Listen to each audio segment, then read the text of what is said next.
Hello friends, welcome to knowledge world. આજે આપણે જોવાના છે 11 માર્ચ 2025ના ડેલી કરંટ અફેર્સ, જેમાં આજના દિવસના ખૂબ જ અગત્યના પ્રશ્નો અને સાથે સાથે તેને રિલેટેડ ટોપિક વિશે પર ચર્ચા કરીશું. તો શરૂઆત કરીએ આજના વિડીયોની. પ્રથમ પ્રશ્ન છે, તાજેતરમાં કોને માનદ ઓર્ડર ઓફ ફ્રીડમ બાર્બાડોસ એનાયત કરવામાં આવ્યો છે?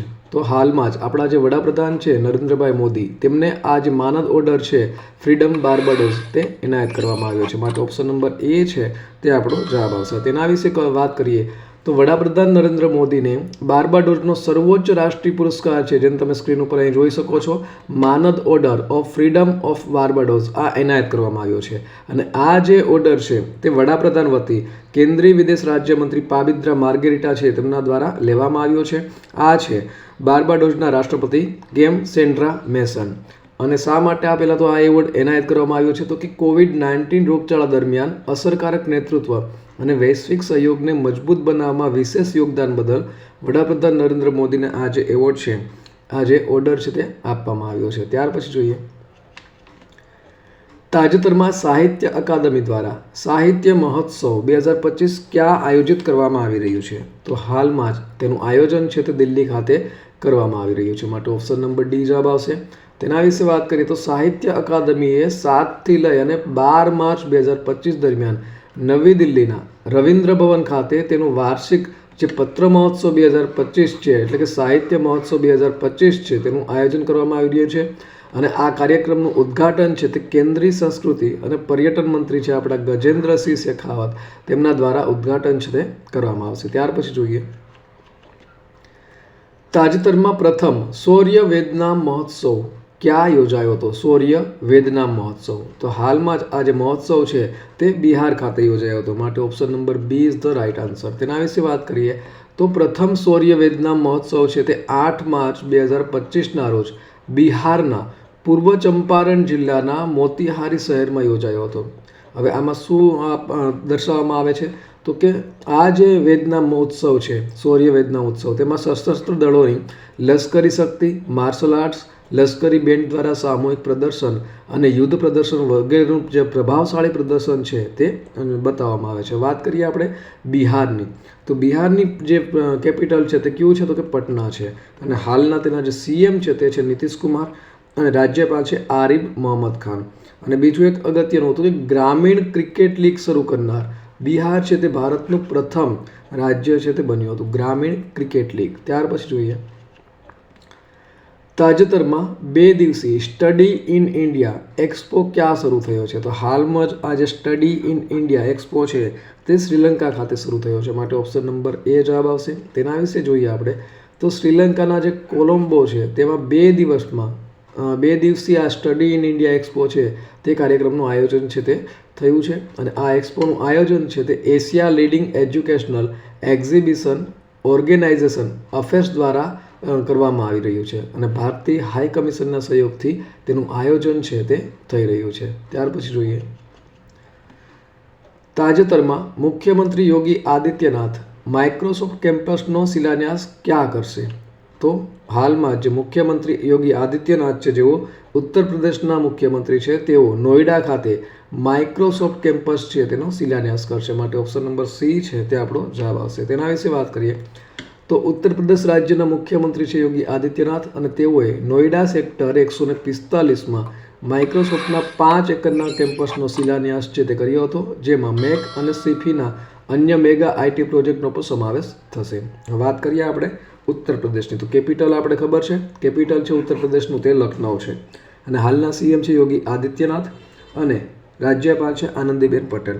નેક્સ્ટ જોઈએ, તાજેતરમાં આઈસીસી ચેમ્પિયન ટ્રોફી 2025 કોણે જીતી છે? તો હાલમાં જ આપણા દેશ ભારત દ્વારા આજે આઈસીસી ચેમ્પિયન ટ્રોફી 2025 છે તે જીતવામાં આવી છે. આઈસીસી, તો આઈસીસીનું ફૂલ ફોર્મ શું છે? તો આઈસીસીનું ફૂલ ફોર્મ છે ઇન્ટરનેશનલ ક્રિકેટ કાઉન્સિલ, આ તેનું ફૂલ ફોર્મ છે. અને હાલમાં જ 2025ની આવૃત્તિ છે તે ભારત દેશ દ્વારા જીતવામાં આવી છે. તેના વિશે વાત કરીએ તો આ જે છેલ્લી મેચ છે ભારતની તે દુબઈમાં આયોજિત હતી, નહીંતર આખી આ ચેમ્પિયન ટ્રોફી છે તે પાકિસ્તાનમાં રમાઈ હતી.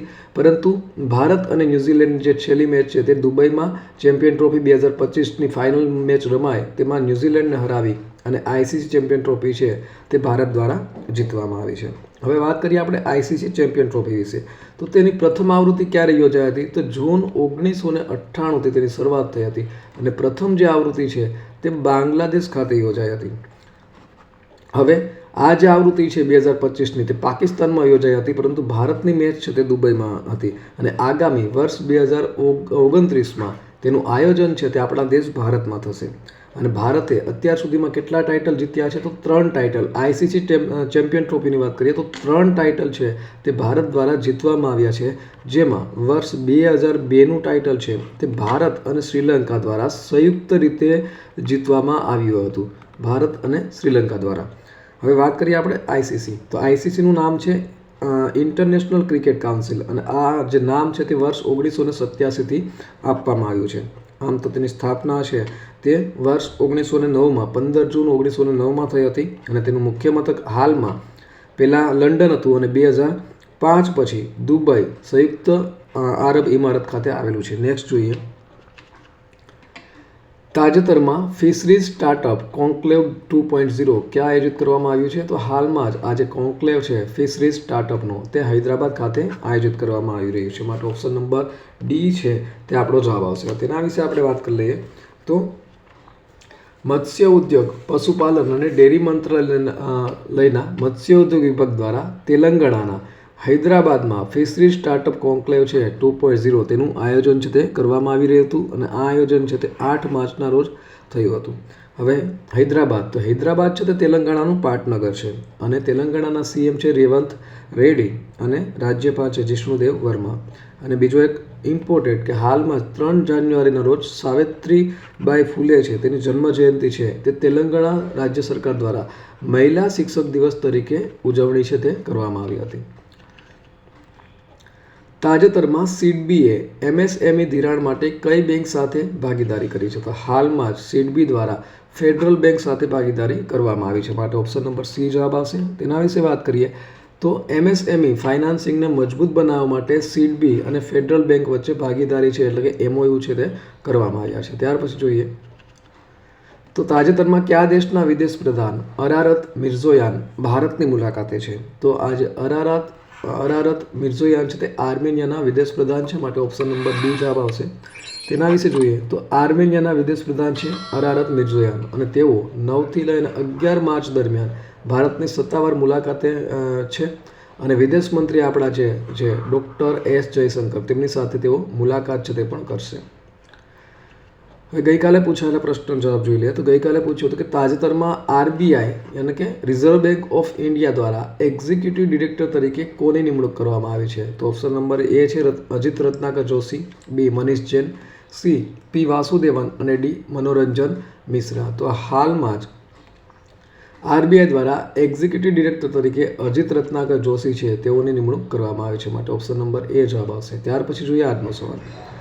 તો આજનો સવાલ છે તાજેતરમાં કયા રાજ્યના ઇલેક્ટ્રોનિક સિટીનું નામ રતન ટાટાના નામ પરથી રાખવામાં આવ્યું છે? તો ઓપ્શન તમારી સામે આપેલા છે ગુજરાત, મહારાષ્ટ્ર, આસામ અને કેરળ. તો આનો સાચો જવાબ તમારે કોમેન્ટ બોક્સમાં કોમેન્ટ કરી અને જણાવવાનો રહેશે. તો આ સાથે આજનો દિવસનો જે વિડીયો છે તે પૂર્ણ થાય છે. બીજા અગત્યના વિડીયોની લિંક અહીં સ્ક્રીન ઉપર આપેલી છે જ્યાંથી તમે આ વિડીયો છે તેને જોઈ શકશો.